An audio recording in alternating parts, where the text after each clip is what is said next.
এই বাংলাদেশে যেহেতু এটা এখন বেশি চলছে, এই 15.5 বছর আপনারা যারা জুলুম ও অত্যাচার, নির্যাতন, গুম খুন, মানুষের অধিকার নষ্ট করা, আয়না ঘরের সাথে যারা জড়িত ছিলেন, এটা যে ছিলেন এটা প্রমাণ হয়ে গেছে না?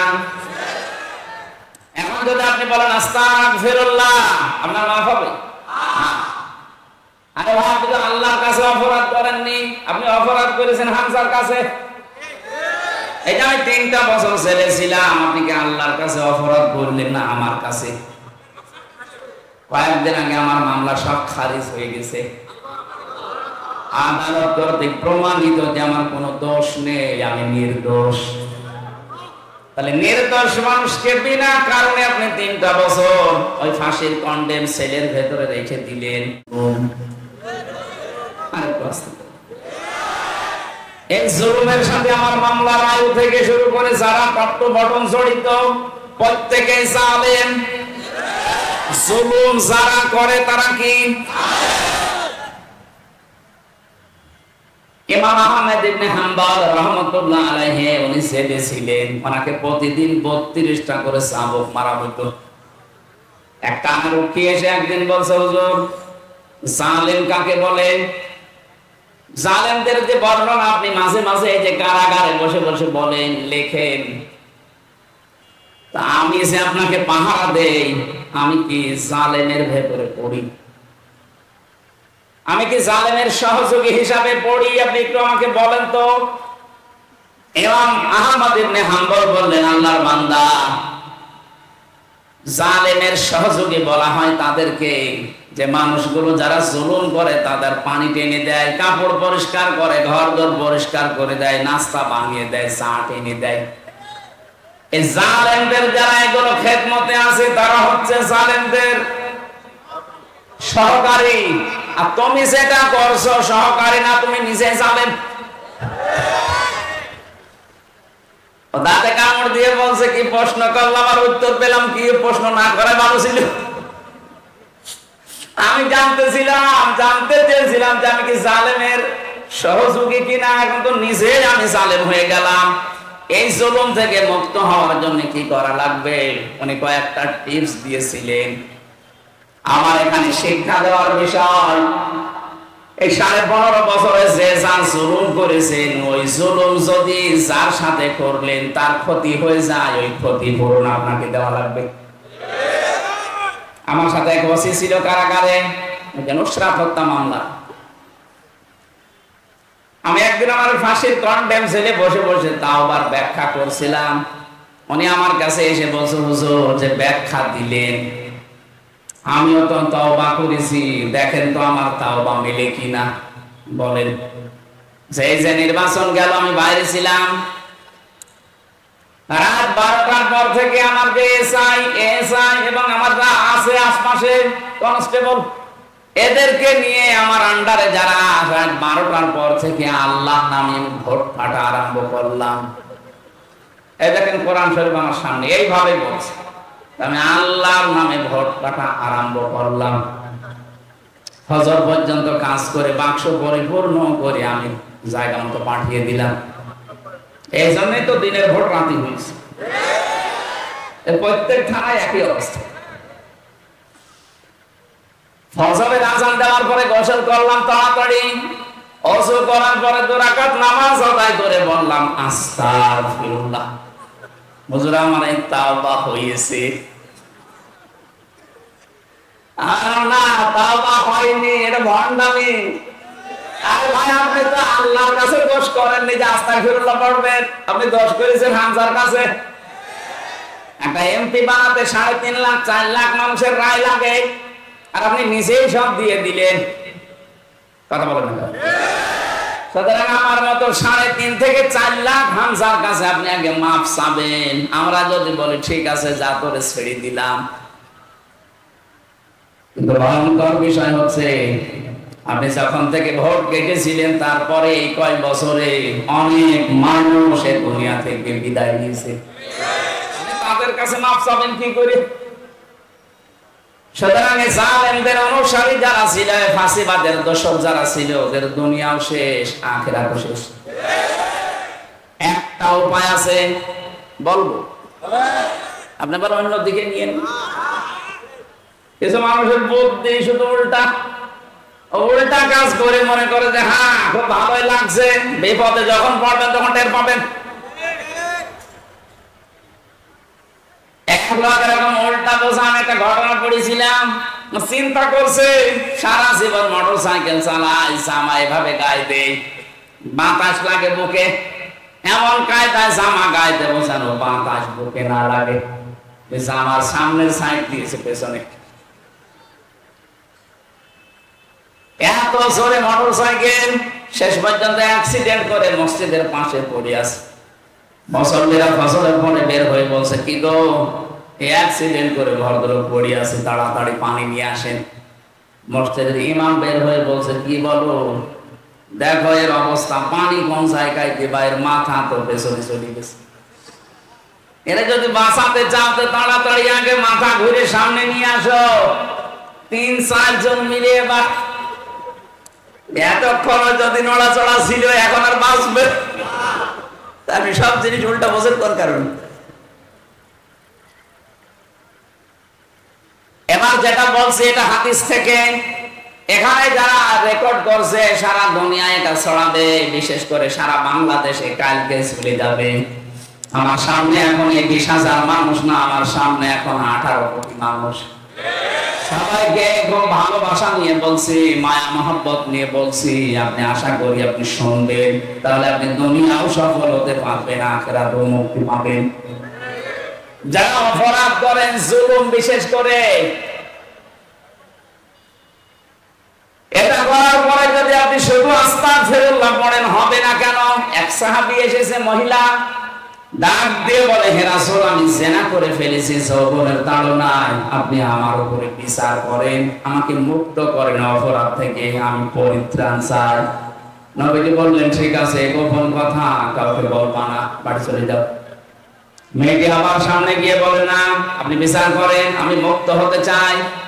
কারণ পৃথিবীতে 3টা অপরাধের শাস্তি আল্লাহ ডবল করে দেবেন। কয়টা? আরো জোরে আরেকবার বলেন। সূরা ফুরকান 19 নাম্বার পারা 4 নাম্বার পৃষ্ঠার 14 নাম্বার লাইনের 78 নাম্বার কি 68 নাম্বার আয়াতের প্রথম অংশে আছে, ওয়াল্লাযীনা লা ইয়াদউনা মা'আল্লাহি ইলাহান আখারা ওয়া লা ইয়াকতুলুনান নাফসাল্লাতী হারামাল্লাহু ইল্লা বিল হক ওয়া লা ইয়াজনুন। রহমানের বান্দাদের গুনাহগুণ বর্ণনা করতে গিয়ে আল্লাহ জানিয়েছেন, আমি আল্লাহর বান্দা বলে যারা দুনিয়ায় দাবি করবে তাদের কমপক্ষে জীবনে 3টি কাজ তো থাকবেই না। আমি আল্লাহকে তারা ডাকবে, কিন্তু আমার পাশাপাশি অন্য কাউকে তারা ডাকবে না। অথচ এই কাজটা বাংলাদেশে বেশি হচ্ছে। এই যে মা'আল্লাহ, আল্লাহর সাথে ইলাহান আখারা, অন্য কাউকে যে ডাকে, আল্লাহ বলেন আল্লাযীনা লা ইয়াদউনা, তোমরা ডাকবা না মা'আল্লাহ, আল্লাহর সাথে ইলাহান আখারা, অন্য কাউকে। আপনি দেখেন তো দেশের বহু জায়গায় আজ আল্লাহর নামে কিছুক্ষণ স্মরণ করে, জিকির করে, এরপরে আপনি এমন এমন শব্দ শুনবেন, ইয়া আলী বাবা, শাহ আলী বাবা, পাগলা বাবা, কেল্লা বাবা। তার মানে আল্লাহকে ডাকার পাশাপাশি অন্য কাউকে ডাকলেন, আপনি শিরিক করছেন। আপনি বুঝে করেন আর না বুঝে করেন, এদেশে নেই। এগুলোর মূল হোতা যারা, আপনি মানুষকে জাহান্নামে নিয়ে যাচ্ছেন, নিজেও যাচ্ছেন, জাতিকে নিয়ে যাচ্ছেন। আমি সতর্ক করার জন্য বলছি, আজকে থেকে আপনি থামবেন। আল্লাহর সাথে অন্য কাউকে ডাকা জায়েজ নেই। কথা বলেন না কেন? আল্লাহর নামের বাদ দিয়ে অন্য কাউকে যারা ডাকে, সূরা আরাফ 180 নাম্বার আয়াতের মাঝের অংশে আছে, আল্লাহ রাব্বুল আলামিন বলেন, লিল্লাহিল আসমাউল হুসনা ফাদউহু বিহা ওয়া যারুল্লাযীনা ইউলহিদুনা ফি আসমাই।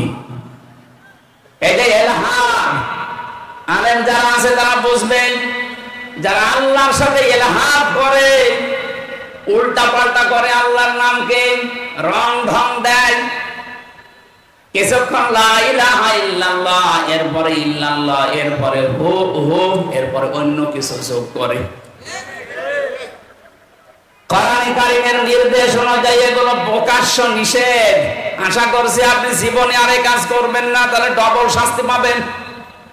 এর পরের শব্দে আল্লাহ ডবল শাস্তির কথা নিজে জানিয়েছেন, নিয়যাফু লাহুল আযাবু ইয়াওমাল কিয়ামাহ। আল্লাহ পাক বলেন ডবল শাস্তি দেব কিয়ামতে।